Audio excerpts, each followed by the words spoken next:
Hey! All right. So We're a little bit early. we're a little early. What is going on here, babe? There we go.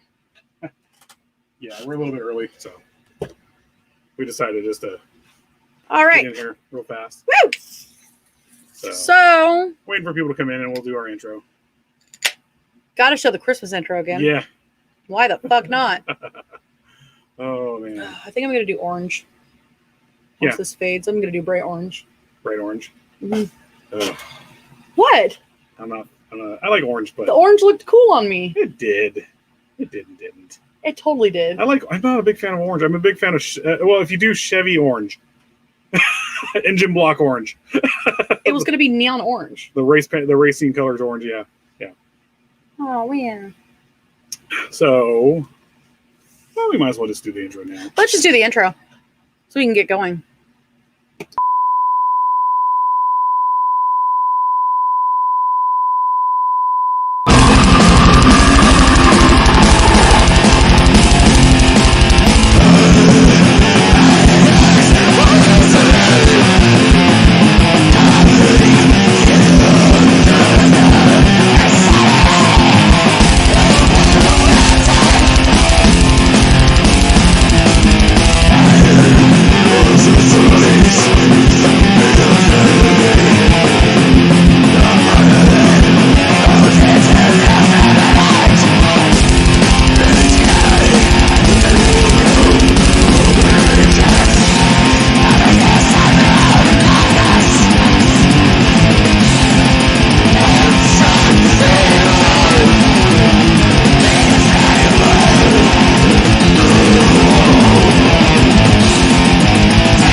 I had to play that one more time. Hi. They all have Christmas hats. I just love the mug shots, how they look like they're just indignantly. Of Ridgeway and BTK, where he's all Yeah, they look like they're wearing like they got the told. hats against their will. Like the reason why they're serial killers is because their mom made them wear Christmas hats. Hi Ray, hi Robin, hi Tom. Tim! God, part of my hair broke off. Oh well. Oh, well. So, we're getting back into Kevorkian because Carl was here Hi Chris. on Friday, and, well, he was in Bosnia. So, we started talking about Bosnia instead of Kevorkian. So, we're going to finish this. So tonight we're actually going to start with his artwork. I don't know if I should be going over a little bit of what we talked about already. No, let's go over what we talked about already. So we talked about his, his parents escaping the Ottoman Empire. Hey, Calvin. Hello. Hi, Calvin. So we talked about his dad leaving during the Ottoman Empire and his mom leaving Armenia, by the way, Do you think during the Armenian genocide. Did he bring back a Davenport or an Ottoman? It's the Davenport. Just leave it on the Schifferow. Leave it on the Chesterfield. The Chesterfield right there. Right here. Right here. Take your damn keys. Fucking love Seth MacFarlane. Yeah. I'm sorry. So his father left Armenia during the Ottoman Empire. Yes. And we also talked a little bit about how hi guys. Talked a little bit about how Kevorkian was championing for euthanasia for terminal patients in particular. But we also did mention how he was they were saying that he didn't talk or didn't counsel some of the patients long enough. Some of them even being assisted in suicide about 24 hours after he met them.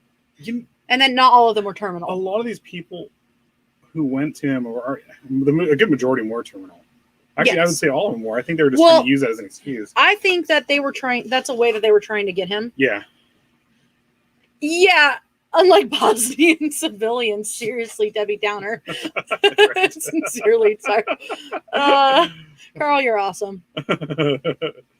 Just so you guys know, we will be having which Miser brother is your favorite? Heat Miser? I like Heat Miser. Yeah. It's mostly because of the hair. Yep. Plus, I like his song. Yeah, he has a good song. He was kind of an angel of death. Yeah. Yeah, that was actually one of his nicknames, was the Angel of Death. And the funny thing Dr. was, Death, Angel of Death. every single time I had to, I did the whatever for the intros and stuff like that, or the title and all that. March to the Kingdom of the Dead. Well, no, I kept thinking I actually wrote the Angle of Death. So is it acute? Is he the acute angle of death, or is he the obtuse angle of death? Don't be obtuse. Yeah. Well, now you're just being acute. What's up? So, Oh, I'm sorry. He also said a justified serial killer. Maybe no. Awful. Kevorkian was not awesome. Kevorkian was not a murderer. Well, he did. I was gonna say he did at one point, and the person he got in trouble for, his name was actually Thomas Uke. Yeah. He had not severe. I mean, he was in late stages of Lou Gehrig's disease, also known as ALS. Well, we'll get into it. And he was actually not able to do it himself, and he was in pain. Yes, Family Guy references. Yes. Old Dr. Jack was. Yes, he was. He was from Pontiac. He was from Pontiac. Am I right? Oh, yeah, Pontiac. Woo! I didn't even look at my notes for that one. All right. So we did talk about his career. We saw the arguments for and against him as well, when they were talking about how basically his lawyer was saying he had a code of ethics. I hate the word irregardless. It's not a fucking word. Irregardless is not a word. Mm-hmm. Yep. So he was said to have a code of ethics. I know that sounds crazy for somebody who was for the euthanasia of people. Oh, awesome. Robin's also from Michigan. That's rad. So, yeah, my hair is flat as fuck tonight. The one thing that I really, really, really disagreed with him on, and maybe it's just because I couldn't ever do anything like that here on your phone. I forgot to share out. Sorry, so I'm sharing out. Is when he started talking about the euthanasia of babies with disabilities. Yeah. And using their organs as donations. That's really where I draw a line. I guess in theory I can kind of understand where he's coming from, but they're still people. Yeah, well, I can't. Yeah, it's a little. That was much. That was a little much. So the two devices that he used to assist in suicide with people were called the Thanatron. Thanatos, meaning death. It didn't snap. It snaps. That's fucked up. It just snaps you out of existence. That actually would be really humane. Cruella de Vil. Celebrity governor for Michigan is Cruella de Vil. God. So Thanatos in Greek means death. So it was the Thanatron, meaning death machine, as well as the Mercitron, or mercy machine. The mercy machine was a gas-fed mask. Oh, wow. I would love to pick your brain on that, actually, Robin. So the Mercitron was a gas mask fed by canister of carbon monoxide. And the Thanatron was the euthanizing drugs that were administered intravenously. It does sound like a carnival ride. Sounds like a horrible carnival ride. So, I know. That's why I'm not going to do it right now. So, this is a picture of the Thanatron.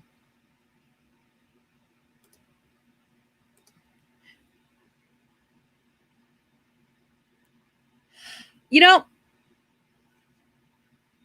hey, Adam. Hey, Adam. I'm conflicted to give you a real answer to that, Chris. Oh, for sure. I actually do think he's very compassionate. I think in theory he was compassionate. For the most part, everything he did was out of empathy and stuff like that. He wasn't He wasn't evil. I just think he got himself in a bad position. Well, with and the he last did the one, wrong thing. Yeah, but at the same time, it was out of compassion. Yeah. And yes, Robin, I'm going to message you after. I would love to actually talk about that.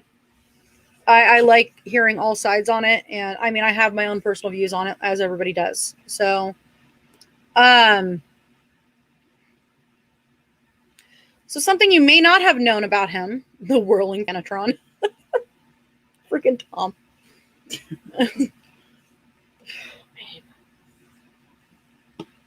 Where are we at? No, I'm giving you dirty looks. Oh, sorry.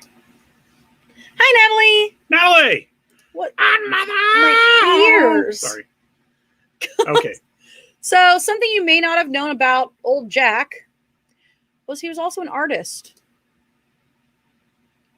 This is one of his many paintings.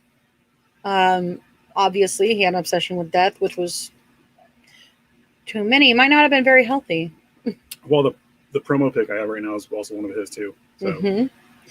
Here's another one of his. Yep. Oh gosh, I can't remember what they said this was called. The Roman Supper. It was something like that. It was actually something similar. Oh, it was? Yeah. The Roman Supper in space because there's a rocket ship. What are you talking about? There's a rocket ship. There's no Down rocket by his ship. shoulder. Yes, there is. Oh, it's probably a nuclear bomb. Probably.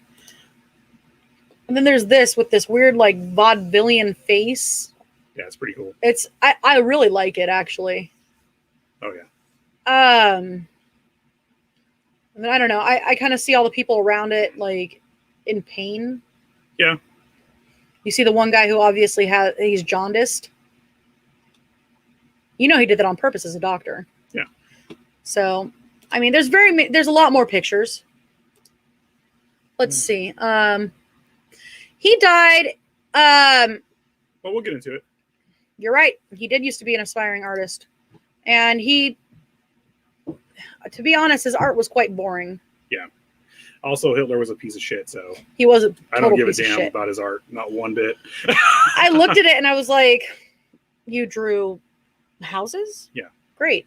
Go take a cyanide pill, Hitler, because you deserve to die." Which he did die, and he died from was it cyanide or killed himself? Cyanide with Ava Braun. Something like that, because he's a fucking pussy, and he deserved to die. So.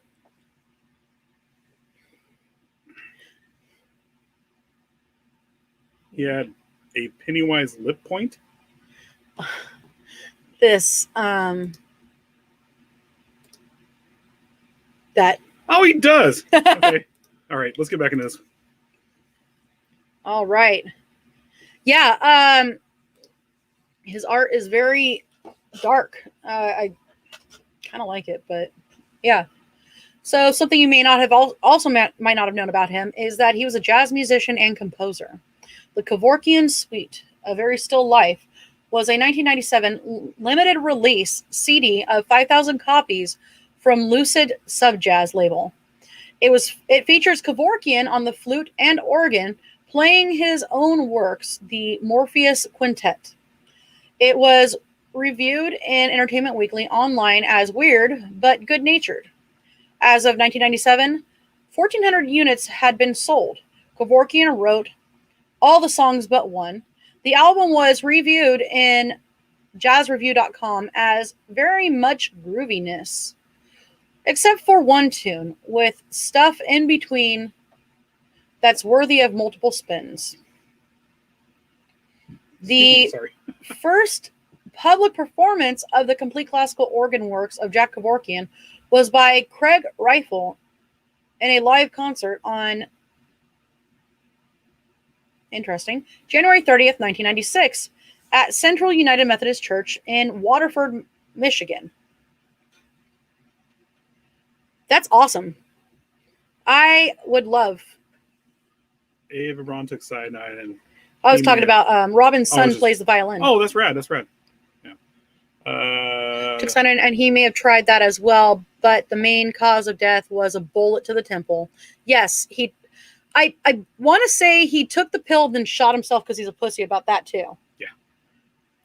Fucking Hitler, piece of shit. Okay, so including Kevorkian's Prelude and Food. What? Why can't I pronounce that word? Where'd you at? F-U-G-U-E. Fugi? Something. Fugi? In E flat. Fugu? Pipe Dream. Sonata in D. Passacaglia on Bach. B-A-C-H. But it's like spaced out. Pastorelle and Fugu in B flat, and Fantasy and the same thing, same word, in C. In 1999, the Geneva-based self-determined social exit, Fuji. That makes sense. Thank you. Oh, the Fugees. That also makes sense now too. That's like That's not how that's spelled. I know, but that makes sense why they call. Oh no, they call themselves the refugees. So Fugees. Never mind. Fugue. I just fugue. Maybe. So he was also an oil painter, which I did show you. His work tended towards the grotesque and surreal.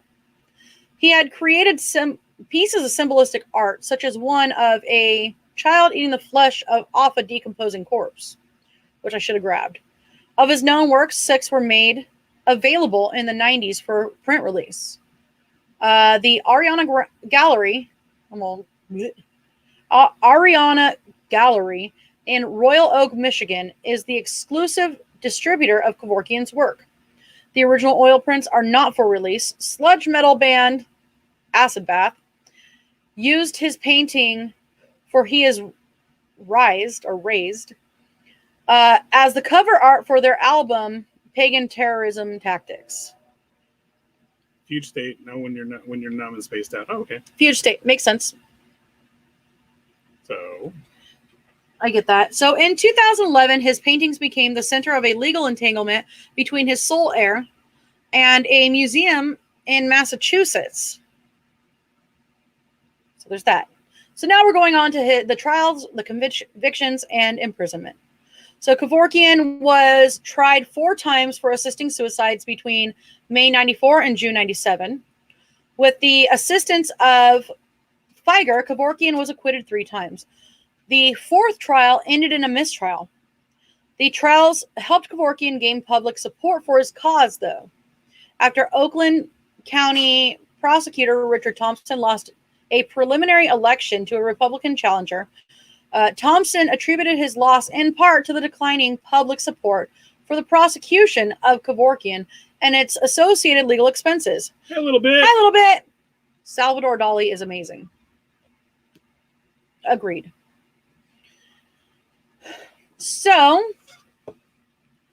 November 22nd, 1998 broadcast of CBS News 60 Minutes, Kevorkian allowed the airing of a videotape he made on September 17th, 1998, which depicted the voluntary euthanasia. Oh, I remember this. This I is actually remember brutal. watching This is brutal. Yeah. Yes. Side note, ADD. Carl's right. Hitler's paintings were judged by experts as being accurate but lifeless. Yep. So,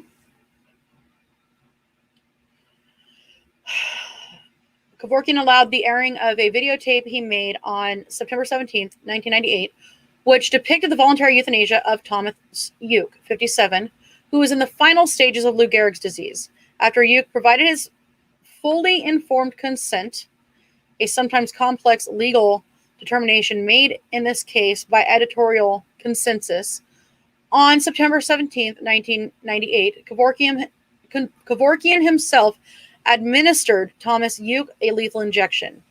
And this is what got him in trouble. Yeah, this was actual murder. Giraffe on fire. Do you know which one? I'll look it up later. The one with the extinguisher. Anyway. They make fun of it in a lot of Family Guy stuff quite often. So this was highly significant, as all of his earlier clients had reportedly completed the process themselves. During the videotape, Kevorkian dared the authorities to try to convict him or stop him of carrying out mercy killings. Uke's family described the lethal injection as humane, not murder. So, as we talked before, or earlier this week, I guess I should say. Woo. Let me see if I could find.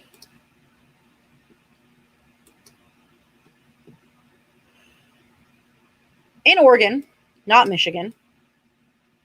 I did not mean to do that. What happened? I made it go across the whole screen. So, as we know, Kevorkian was in Michigan, but around the same time that all of this was going on, Oregon had been fighting to legalize physician-assisted suicide, and it has been legal since November of 1997. The process of physician-assisted suicide is rather lengthy and complicated.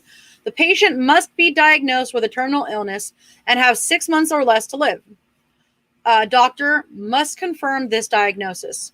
And I want to say, and I could be wrong on this, that you also have to be a resident there for 6 months prior. I don't know.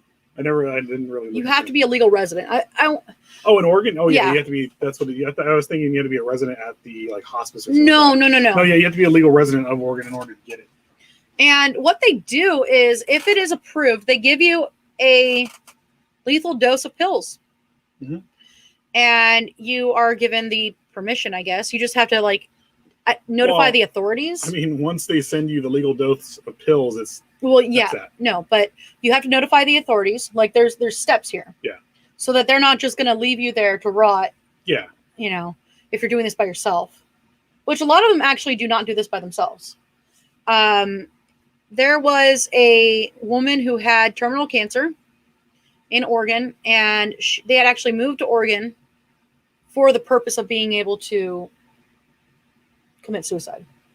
And the husband explained. Oh, that happened recently, about 2 years ago. Mm-hmm. Well, maybe a little bit longer, but yeah. Yeah. Well, I want to say that she actually got denied it for a little bit. She got denied at first. She did. And terminal disease is humanity. Yeah. Yeah. That's all of ours. Pretty much living. There was a great. God, I can't speak today. There was a great quote last time. I think was it Calvin or was it Ray that said it? Something about he of course said it more eloquently, but it was basically when you're born, you're terminal. Yeah. Because you're already dying. Yeah, you immediately start dying. Mm-hmm. So. And but going back to that woman who had cancer, they actually fought for it. They had to fight for the right to do it. Yeah, I also don't think she was a resident of Oregon too. I think they moved up there. They moved up there, and it was right before she was officially a resident or something like that, and that's when she got diagnosed, and that's why they were like, "Oh, we can't do this." But then they moved up there with the intention of being able to kill herself. Oh, that's right. She was already sick when she moved there. That's right. Forgot. And so, basically, I think they eventually did. Give it to her. They did.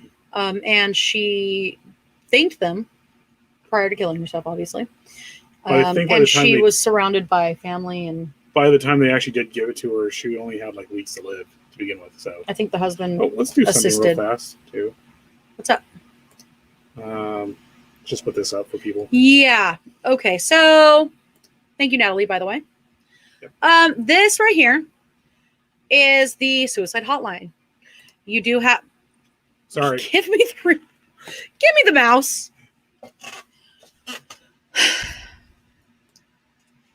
So if you guys see it, our ticker, it's a 24/7 free confidential support for people in distress. We are by no means advocating for suicide. We are just speaking about Kevorkian. So if you do feel suicidal, just know people are going to miss you. You can also, the phone number is 1-800-273-8255, or you can text HOME to 741-741. Yep. Thank you, Calvin. The day you're born. Oh. And thank you, Ray. Yep. Absolutely. Oh, yeah. And it was Ray. Thank you. So we're going to go back to this. Something that I did not mention last time, which I figured I could mention this time, since we're talking about the physician-assisted suicide. So an estimated 90% of suicides in the U.S. are associated with mental illness, most commonly depression. Diagnosing depression can be challenging, even in patients with cancer and other serious illnesses. A survey of, I think I did say some of this, a survey of 1,109 cancer patients and their physicians are reported that the physicians accurately classified only 20 of the 159 moderately to severe depressed patients and rated 78 of these patients as having essentially no depressive symptoms. In other words, the patients' cancer physicians were accurate in diagnosing moderate to severe depression only 13% of the time. Oh, wow. Suicide is the leading cause of death in Oregon. Tom. Okay, Well, no, we're talking about suicide and depression, or suicide and death and all this other stuff. He's all, last time I heard Frank say, let me do something really quick, I was preceded by a shot of passed out Tom. Our Christmas party thingy. Jeez. So suicide is a leading cause of death in Oregon, particularly among the elderly. Oregon ranks 6th in the nation for our annual rate of elderly suicide. There's also a reason for and it too. Has an elderly suicide rate that is 156% of the nation's average. The Oregon Department of Human Services has recommended active screening for depression in elderly as an important factor of reducing suicides. With that background, it is extremely troubling that none of the 49 patients who were reported to have died of physician-assisted suicide in Oregon in 2007 were referred to psychiatric evaluation. Overall, between 1998 through 2007, only 11% of the reported physician-assisted suicide deaths in Oregon were referred to psychiatric evaluations. So this is obviously against it, but this is just a little bit of information on it. Now, again, I'm not 100% sure where I stand. Did we get all our notes? No. Oh, we get it. I'm not done. Oh, I was like, I'm sorry to hear that, Robin. Robin, if you ever need to talk, send me a friend's request. Seriously. Frank Clevenger. That's my Facebook is completely open too if you ever need to talk or something like that. So that, but like I said, we have the hotline up for people who need it and stuff like that. So what's wrong? I'm just reading. Oh, sorry. So we're going back into this. So this was highly significant as all the earlier clients had reportedly completed the process themselves, talking about Uke having Kevorkian administer the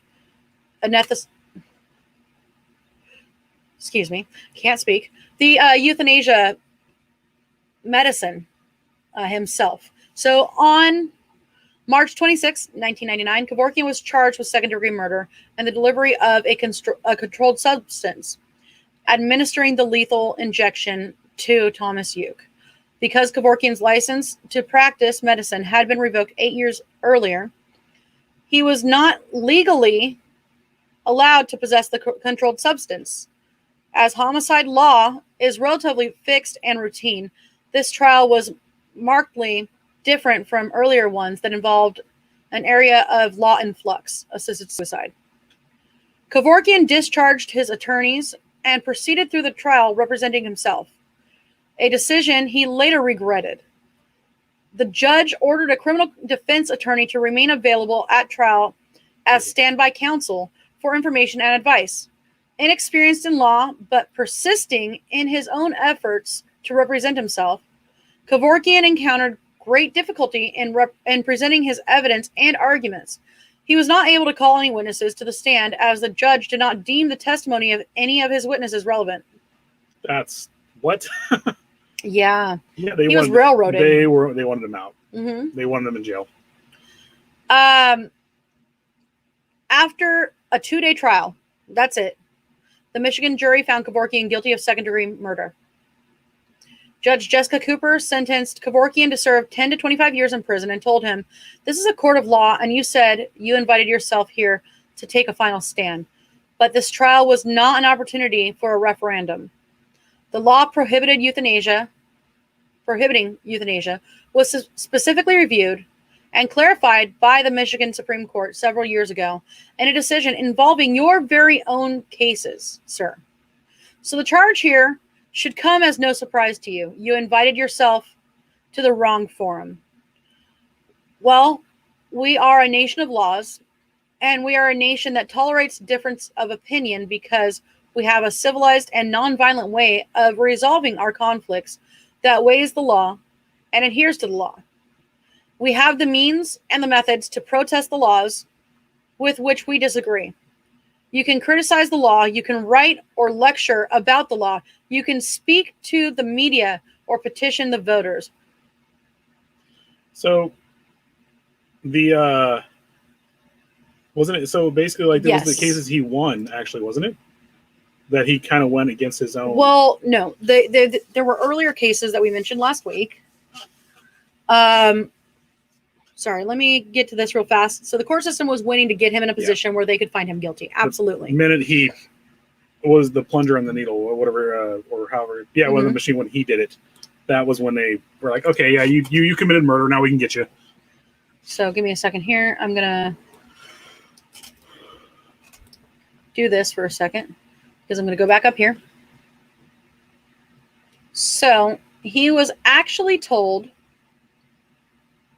I want to say it was 94. Okay, here it is. In 1990, he was brought up on murder charges for his first public assisted suicide of Janet Adkins, a 54-year-old woman diagnosed with Alzheimer's. And then charges for murder were actually dropped in December, rather, as there were at the time no laws in Michigan against it. So let's go back here. I'll find my spot. Kevorkian was sent to prison in Coldwater, Michigan to serve his sentence. After his conviction and subsequent losses on appeal, Kevorkian was denied parole repeatedly until 2007. In an MSNBC interview aired on September 29th, 2005, Kevorkian said that if he were granted parole, he would not resume directly helping people die and would restrict himself to campaigning to have the law changed. On December 22nd, 2005, Kevorkian was denied parole by a board of on the count of 7-2, recommending not to give him parole. Reportedly terminally ill with hepatitis C, which he contracted while doing research on blood transfusions in the 60s, which we did address last week, or last show on Christmas. If you guys weren't here or you just need a refresher on it, he, while in college for, I think it was it University of Michigan? Yes. While he was at University of Michigan studying medicine, obviously. I'm going to get to that in a second, Chris. He was trying to figure out if, Chaos, if you can use dead, like freshly dead blood to transfuse. The crazy thing is because I was actually looking up because they actually have a cure, not just a vaccine, but they have a cure for hepatitis C right now. Mm-hmm. And I was actually looking it up, and the vast majority of people who get hepatitis C, actually, they're just basically like, they get over it, and it's always, they end up becoming immune. There's a small percentage of them where Kevorkian gets it, and they end up dying from it. So I actually thought it was more messed up, but it actually turned out it wasn't. So, sorry. Again, guys, we're just here to talk about in theory, but I do like this. So we euthanize our pets because they're in pain, and we don't want them to suffer. It's okay. But when humans get euthanized because they're in pain and they want it all to end, it's wrong. Can't stand hypocrisy. You know, it comes to I think it comes down to the idea that we're conscious or not sentient. What is it? Sentient. Whereas a lot of animals, it's Well, okay, we're cognizant of what's going on. yeah, animals are not. They They are, and they are and they're aren't. not. You know? I mean, like you have like so. and don't get me wrong, I don't want to see animals die in any way, shape, or form, and I actually absolutely Hate putting them hate down. putting them down. I tear up as it is right now, and we have a mastiff and a boxer and a terrier, and our boxer he's 9 years old right now, so I know it's going to get to the point where we might have to put him down. Right now, he's completely fine, but I know their lifespan is about 11 years old. So Well, okay, I'll say it. I think I said on the last show. I dropped a piece of steak the other day, Christmas Eve, and I didn't pick it up right away. And our little terrier grabbed it. ran off. And, well, she didn't even run off. She got a little ways she away. stayed underneath me for a while, but she wolfed it down real fast. and she wolfed it down, and I realized she was being really quiet. So I was like, Patty, are you okay? She comes out from under the table and falls over and seizes. Yeah. It was caught in her throat. So we tackled her, not hard, but I went up and swooped her up, and I tried to get it out from her throat. And I think when I did that, it may have dislodged it slightly because that's when she yelped. Yeah, and then my mom was able to actually able to push it down her throat, which we don't recommend, but don't it ever worked. do that, but it worked and it saved her. So, I couldn't reach it, and my fingers are too small. Yep. And so as mom tried to reach it, she still couldn't reach it. So she was able to like jam it down there, and the dog was able to breathe. Yep. So she's alive. She might be a little more brain damaged. yeah, she got hit by. She's also not to go off on this too, but she was a rescue. So when I found her, it was before Liz and me got together, Mm-hmm. and when I found her, she was on the side of a road right after New Year's Eve. On New Year's Day. It was pouring down rain here, and I came up on her, and she was there, and she looked dead. And then I picked her up and found out she was not dead; she was alive. Suffering. Yeah, and a car ran over her right, went Cross. from right to left, and her right eye is dead. And It's all gray. this arm doesn't work. She runs around just fine. They're like this. You runs try to fine. straighten them, but you can't. She can move her arm and back hind leg fine, but it's a little stiff. She's a little derpy. Yeah. But yeah, But, this dog, I'm serious. This dog is a fighter, and I wasn't about to let her get taken out by a chunk of steak. yeah. God, I tried doggy Heimlich. Didn't work. I didn't do it right. So let's go back. Sorry. So going back to...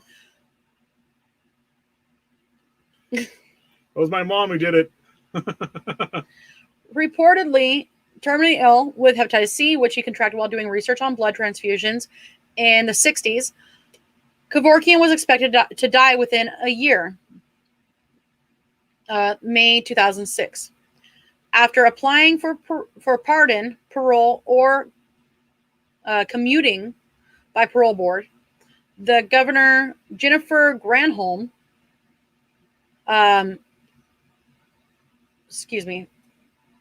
being commuted by the parole board and governor, Jennifer Granholm, he was paroled for good behavior in June 1st of 2007. He had spent 8 years and 2.5 months in prison. Kevorkian was on parole for 2 years under the conditions that he would not help anyone else die or provide care for anyone older than 62 or disabled. Okay, that's kind of a weird age, but okay. Because they were when you 55 is the senior. Yeah, but when you get in your 60s is when people start thinking of death and stuff like that. Like, okay, I'm going to end this, I'm done. Yeah. So they're like, okay, if he's going to work on people, he's going to be people younger. Okay. So Kevorkian said he would abstain from assisting any more terminal patients with death, and his role in the matter would strictly be to persuade states to change their law on assisted suicide. You lick the dog's what? He was also forbidden by the rules of his parole from commenting about assisted suicide. So he didn't lose his license. He did. Oh, he did. Okay. He already did. He had actually lost his license 8 years before he pushed the plunger in for Thomas Youth. So activities after his release from prison. Kevorkian, in the center here, gave a number of lectures upon his release. He lectured at various universities, such as University of Florida, Nova Southeastern University, and the University of California, Los Angeles, so UCLA. His lectures were not limited to the topic of euthanasia. He also discussed topics such as tyranny, criminal justice system, politics, and the Ninth Amendment to the United States Constitution, and Armenian culture. He appeared on Fox News channels Your World with Neil Cavuto on September 2nd, 2009 to discuss healthcare reform. Chaos. That's BS. I want to choose my time if I get terminal. Exactly. I'm sorry.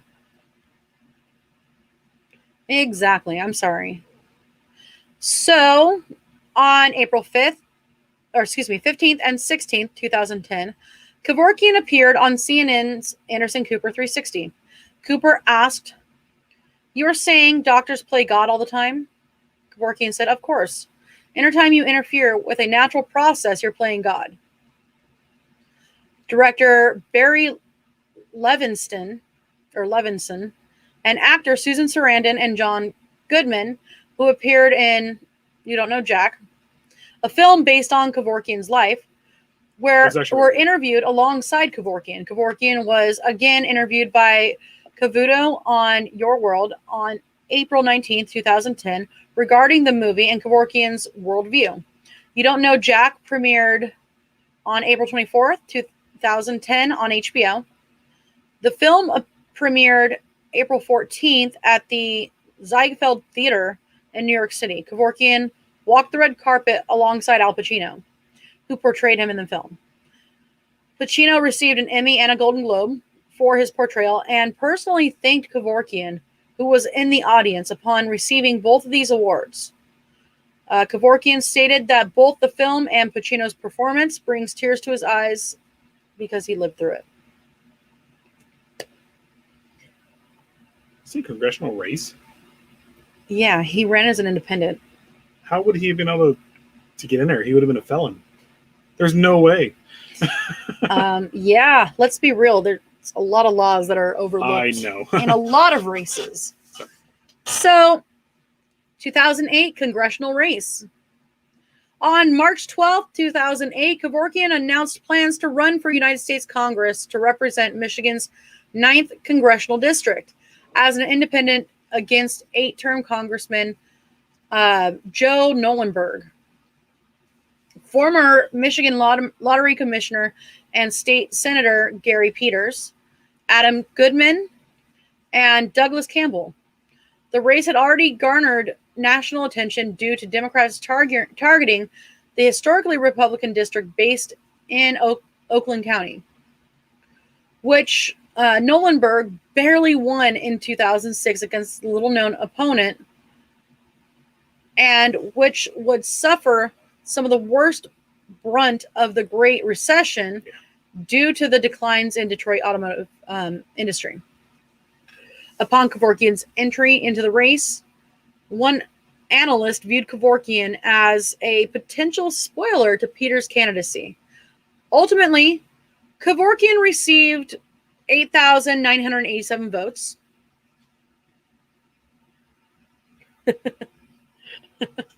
Sorry, that comment. Yeah. I see Pacino pulling out a syringe with euthanasia drugs. Say hello to my little friend. Say hello to my little friend. So, excuse me, ADD moment. Ultimately, Kevorkian received 8,987 votes, which was only 2.6% of the vote in the elections, in which Peters defeated the incumbent Nolenberg by 9% margin. Peters would eventually serve 3 terms in Congress before making a successful run for the U.S. Senate. Planet Terror. Definitely. So, I know I mentioned it before, but I did want to mention Kevorkian was extremely smart. Obviously, sometimes to his own detriment with representing himself, because he used it more as a forum other than defense. Yeah. Kevorkian taught himself multiple languages, including German, Russian, Greek, and Japanese. And he was fluent in them. Actually, if you learn Russian, it's easier for you to learn Japanese too, because they're kind of similar. Oh yeah, from A to backwards R. Yeah. Well, no, seriously, with how blunt they are, and it's very whatever it is, and Well, I mean, Russian's complicated. I can speak Chinese, but I can't speak Japanese. But that's also because I never even tried. No, I know, but I'm just saying that was like a thing. Like, if you can speak Russian, you can kind of learn Japanese and stuff. I don't know how I feel about that, to be honest. I could be wrong. I don't. Well, no, I'm not saying you're wrong, but I'm just saying I'm not sure but Japanese, about that. Japanese is extremely hard to learn. Extremely. Actually, no. It's okay. So look, and you have to talk like a hentai girl half the time. That's required. I'm kidding. No. So actually, several people were taking Japanese while I was taking Chinese, and because there aren't as many characters to learn, like the basic of basic for Chinese, it's like 3,000 characters. Damn. And that's Mandarin. That's not even going into the other dialects. And I want to say that there's something like 8,000 that are used regularly. Lo mein. I could say lo mein. So, legacy. All right. So illness and death. Kevorkian had struggled with kidney problems for years. He was diagnosed with liver cancer, which may have been caused by the hepatitis C, according to his longtime friend Neil Nickel. Kevorkian was hospitalized on May 18, 2011, with kidney problems and pneumonia. Kevorkian's condition grew rapidly worse, and he passed from thrombosis on June 3rd, 2011, 8 days after his 83rd birthday, at William Beaumont Hospital in Royal Oak, Michigan. According to his attorney, Meir Morgenroth, that couldn't be more of an attorney name, I'm sorry. I know, right? Morgenroth, Esquire. There were no artificial attempts to keep him alive. His death was painless. Kevorkian was buried in Whitechapel Memorial Park Cemetery in Troy, Michigan. His legacy. Judge Thomas Jackson, who presided over Kevorkian's first murder trial in 1994, commented he wanted to express sorrow at Kevorkian's death, that the 1994 case was brought under a badly written law aimed at Kevorkian, but he attempted to give him the best trial possible. Jeffrey Feiger, Kevorkian's lawyer during the 90s, gave a speech at a press conference in which he stated, Dr. Jack Kevorkian didn't seek out history. He made history. Feiger said that Kevorkian revolutionized the concept of suicide by working to help people in their own suffering, because he believed physicians are responsible for alleviating the suffering of patients, even if that meant allowing the patient to die.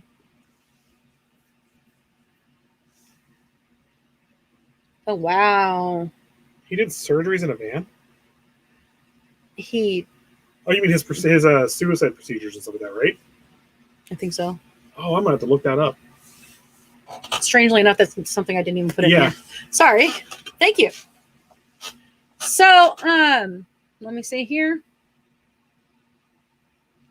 John Finn, medical director of palliative care at the Catholic St. John's Hospital, said Kevorkian's methods were unorthodox and inappropriate. He added that many of Kevorkian's patients were isolated, lonely, and potentially depressed, and therefore in no state to mindfully choose whether to live or die. Derek Humphrey, author of The Suicide Handbook, Final Exit, said Kevorkian was too obsessed, too fanatical, and in his interest in death and suicide, to offer direction for the nation. In a 2015 retro report about Kevorkian's legacy, the Right to Die movement, journalist Jack Lessenberry said Kevorkian got a national debate going, which I think he then helped stifle by his own outrageous actions. Howard Markle, a medical historian at the University of Michigan, said that Kevorkian was a major historical figure in modern medicine. The Catholic Church in Detroit said Kevorkian left behind a deadly legacy that denied scores of people their right to humane deaths. Philip is that Nietzsche? Oh, Nitschke. Founder and director of, the Right to Die organization, Exit International, said that Kevorkian moved the debate forward in ways that the rest of us can only imagine. He started at a time when it was hardly talked about and got people thinking about the issue.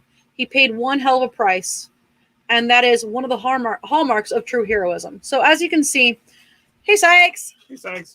As you can see, there are very conflicted and very polarized opinions on him. Well, he just said it. He didn't read history. He made history. Mm-hmm. If you're going to make history, you're going to be a polarizing character. Yeah. And I can see the thought process behind all of it, though. Yeah. Because I'm pretty conflicted on the idea, but at the same time, I don't know how I would feel about if I was terminal. Would I want the right to be able to end it myself on my own terms?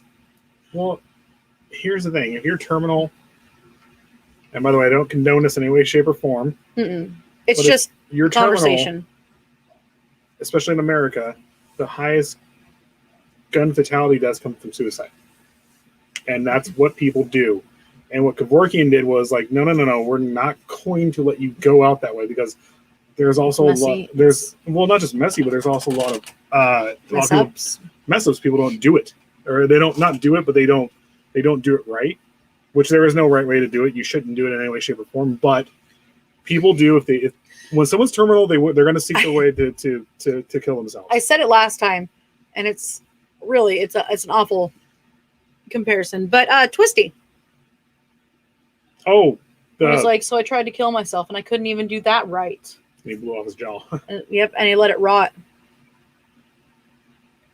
Okay, I like that. I do. Yeah, but Robin says that she thinks that it should be, make it your choice, and I definitely think that people who are already dying and they're in mass amounts of pain from some disease. Yeah. I don't know. Maybe it should be their choice. Period. So if they want to live through it, that's on them. If they don't, and they know they're already going to die. Oh, I know. Yeah, exactly. So I don't know. I honestly would have to do more thinking on it. You want to go through the list of books, or I think that's pretty good. No. The epitaph on Kevorkian's tombstone reads, "He sacrificed himself for everyone's rights." In 2015, the 1968 Volkswagen Type 2 van, in which Jack Kevorkian assisted some of his suicidal patients, was bought by paranormal investigator Zak Bagans. And you guys all know who Zak Bagans is. He collects haunted things. Yeah. And anyway, from the documentary series Ghost Adventures, for display in his haunted museum. All right. Did you see? So Chris just gave us Free Will is a bitch, right? Yeah. He gave us the episode. So. Oh, perfect. Did you see? Was it Why can't I think of his name? The movie we just watched, guy with the curly hair fro. I can't think of his fucking name. Bob Ross? No, not the. There is an episode of Bob Ross where he paints his tumor. Would you stop that? He does. No, stop. Watch us get kicked off Facebook because of that. He does. Stop. Sorry. No. Curly hair. Anyway. Hold on. It's season. The second to last season of Bob Ross. Like the first episode. Okay. Could we stop, please? But I want to tell the story. I don't want to tell the story. We got teary-eyed. No. Seth Rogen. Thank you. I already said it. Sorry. You had to say it when I finally figured it out. So was it Seth Rogen that was with Zak Bagans? And he actually had the I think he does have the Annabelle doll. Does he? Oh yeah. Okay. Then wasn't there? He was going through the thing. I don't think it was Seth Rogen or Seth. I don't know who it was. That's Seth Rogen. I thought it was Seth Rogen for a second, but I don't remember who it was. I think it was Joe Rogan. Was it? No, it wasn't. Yeah, it was. No, was it? Yes, it was. How did I get them confused? Well, practically the same name. But no, and it wasn't the Annabelle doll. He does have it there. No, it was the. It was the cursed box. the box, The box yeah. with the whatever in there. Yeah, and he freaked and ran out. they both did. If Zach Baggins is running, Yeah. definitely run. So like I said, my buddy. Hold on, let me go through some of these real fast. So, yes. And Zach Baggins bought it too. Yeah. Or maybe he bought it from Zach Baggins. Who Maybe. knows? We'll have to watch it. Or maybe he bought it from what's his face? Zach Baggins? I don't know. What I just said? No, it's in Zach Baggins' museum right now. Okay. So Robin said, I think it should be make it your choice. yeah, Thank you very much. If anybody else wants to look that up. free will is a bitch. Free will is a bitch. Yeah. Then Buddy told me there he goes. My buddy told me and his roommate if he got old and got dementia really bad, he gave us signed written permission to take him out old Geller style. he wouldn't do it. No. Yeah, that's not legal. Hi, John. The nerdy No. dude from Zombieland. No. That's No. And no. And no, not Charlie Chaplin. Charlie Chaplin. But yeah, so we managed to finish Kevorkian. We're actually at an hour now because we started early. Not yet. Yeah, we did. No. We still have 3 minutes. We started at an hour. Yeah, everything is a choice in life. Agreed.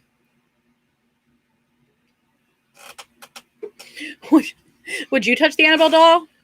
So here, let me put this up first. Agreed, absolutely. Would you touch the Annabelle doll? So would you touch the Annabelle doll? Have you seen Beer Fest? I would do it. But no, have you seen Beer Fest? Yeah. You know the part with the puppet in there? Oh, I would probably end up doing that. Robin says no. No. Explosion. I might, honestly. I don't know. I think I probably would. I love Beer Fest. I'm trying to be a friend. But a friend nonetheless. Yeah. Yeah, I want to. Where is really it? bad. Is it in the South or? No, I want to say it It's was not here in listed California. It is not. It was in Nevada, I think. I think It's it's in in Vegas. Vegas. Yep, right there, Vegas. Yeah.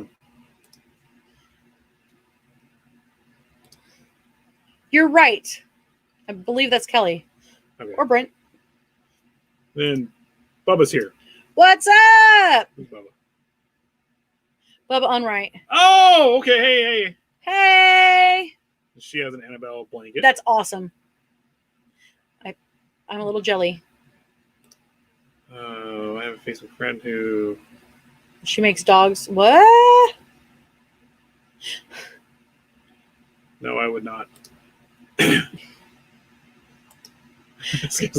actually have a original Raggedy Ann and Andy. It's up at my grandparents' house right now. But that is what Annabelle was a Raggedy Ann. Someone bought me one of those monkeys with the symbols. Those are creepy. Yeah, I kind of like them, but they're creepy. I was a kid. Spit on me. Sorry. Someone bought me one of those monkeys with the symbols when I was a kid, and I was like, no, I'm good. I just put it outside. I was like, go haunt the neighbors. I don't need you here right now. The neighbors come back and put it. Well, because at the time too, I was watching The Simpsons a lot, and they had the little treehouse of horrors, Who's, Oh my god! and it was the episode where they had the Krusty the Clown doll set to evil. So Hey, that movie Dolls. was lame. I was 5. Okay, so first off, I think I was 45 when I saw it. I'm kidding. I'm not that much older than you. I'm like 6 years older than you.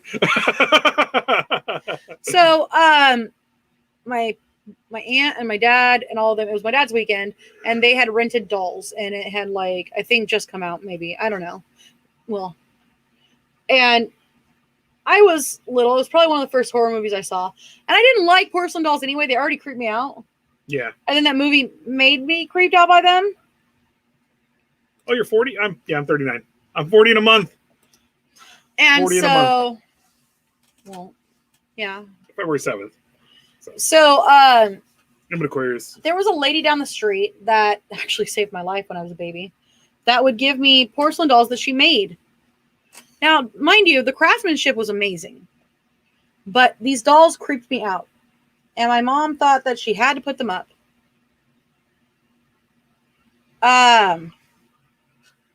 Yes, I do love her art. Natalie is friends with her as well.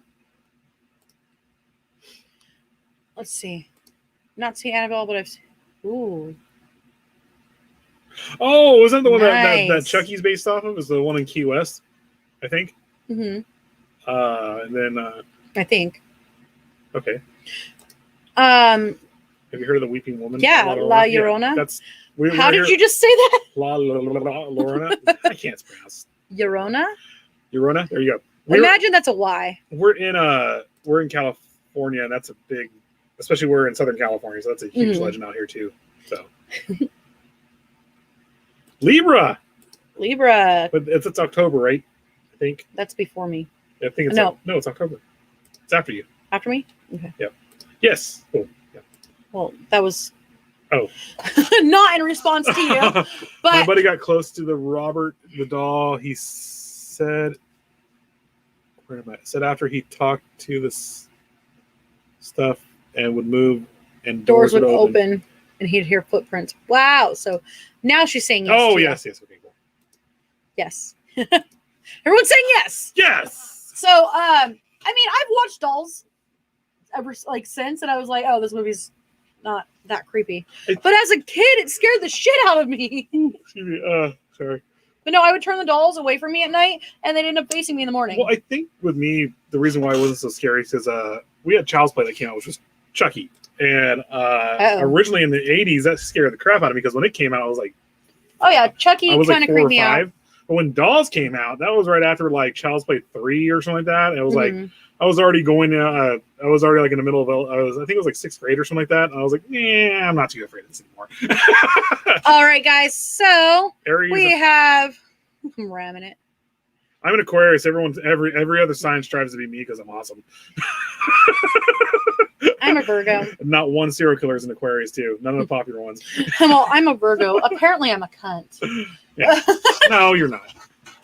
So, all right, what are we doing? So, I think Sid's doing a New Year's thing for Into the Fire on New Year's Eve. Thursday. Yeah, New Year's Eve. He's going on New Year's Eve. Okay. Yeah, Sid's going on New Year's Eve. And then us Friday. Then we will be on Friday talking about the Stanford prison experiment. Oh yeah. And then, I I will be drawing the prizes soon, like the art, the picture that I'm drawing. Oh, okay. Oh yes, Mhm. Chris, the one with the scythe coming down. I don't think that's what killed him, but when the scythe came down and sliced off half his face, it was so freaking cool. So. Nice. So, one of the my grandpa's a Cancer. Oh. My grandma's a Capricorn. So one of the what was I gonna say? The one where they're in the toy factory and the guy is reaching for the phone and Chucky throws a dart at his hand and then he throws another dart and then he does them down his spine. There was one scene in that. It was Child's Play 2. But the scene where he suffocates the guy with saran wrap in his car, I'm like, he's a fucking doll, man. You could All you throw gotta him do is move forward. He's like, I can't breathe. And he's like, it has no weight. He's also a magically possessed doll. But he has no weight. But he's That's okay. magically possessed. That's why he can do these things. That's how you explain it off, okay? Here's the thing. So Superman is the way they actually explain Superman with his powers. The reason why they're not able to move him and stuff like that is because of his telekinesis. He has a slight telekinesis or whatever. So whenever he goes and grabs planes or something like that, he's picking up something heavy. Being something so small, he's actually embracing the whole thing and holding him up, right? So even if you have superpowers and you're in a tiny doll, If you don't have something like that, you don't have the mass. You're How going do to you be know he moved. doesn't? I'm sorry. I've looked way far into this. Every time I think about this, I'm a huge Superman fan too. So, I want to say that we're going back to normal soon. After the beginning of the year. Yeah, Natalie's back at the new year, Okay. and then So we're gonna have Stray Hair playing, I believe. first Thursday, I think they are playing. Chucky has human strength. Okay. Yeah. Okay, so that would mean we have Psychic Cindy on Tuesday. I'm not 100% sure on that. Don't Not quote me. this week. Not this Are week. you sure? Maybe we do. Oh That's yeah, what I'm she is. saying. Yeah, she is back Tuesday. And then this week, leading up to New Year's, Odd Mother or Mother de l'Amour is not on this Wednesday. Yeah. Yeah, there we go. But after the new year, she will be back on. So after the new year, it'll be Psychic Cindy on Tuesday. Monday, Doomsday. Tuesday. Psychic Cindy, Mother de l'Amour, Stray Hair. We can't forget Into the Fire. And then Us, and then Into the Fire again. And then We're Fridays now. Yeah, we're Fridays now. Cemetery Joe. Yep. On Fridays before the movies. We also have Tom on Tom's Saturdays. World. Tom's 8 World. 11 o'clock here is time, or Eastern time. And yes, Sideshow on the 3rd. Yep. Thank you for reminding me. I'm so sorry. I totally was trying to figure out. So the Sideshow does it every other Sunday. So Mm-hmm. they will be back on next Sunday. Perfect. And I feel like I'm missing something. We're pretty much one who runs the show. So and we're like the day of, we're like, oh shit, we got to do this. I feel like I'm missing something. But No, I yeah, think that's it. so next week for us is the Stanford Prison Experiment. Yeah. And the week after that, it's like my website and I could just do this. There it is. Okay, so the week after that might actually change, but we are talking about Franz Reichelt. Oh, I don't think that's going to change. I think we're going to do that. He's the man who jumped off the Eiffel Tower and he died. Yep. He was trying to fly. It didn't work. No. And then Joseph Douglas Ball on the 15th. And then on the 22nd, we have a very, very special edition of Roots Bleed Red. We are going to be interviewing somebody who grew up with a killer. Yep. That is going to be definitely something you guys want to tune in for. And I'm going to be updating our calendar probably this week, and then I'm going to be sending out the newsletter. I've been trying to avoid it because I don't think anybody wants anything from 2020 except for it to go the fuck away. Wait, what? I think that's Kelly. No, I didn't work for him. No, it didn't work for him. Oh, no, it didn't work for him, sir. What didn't work? What? Huh? Wait, whoa. She might be responding to someone up here. I'm The confused. Sideshow the 3rd, the right of Chucky. It's back to normal. Fingers crossed! I don't know where we're fingers crossing, but we're doing it. 2021. Oh! Yeah! All right, guys. Thank you for joining us tonight. Coronavirus! No, I'm just kidding. Please, dear God. I'm kidding. All right. All right. We're So it's still December. We could do this. Doing it one more time. They all have Christmas hats. It's so cool. Bye, guys. See you guys later.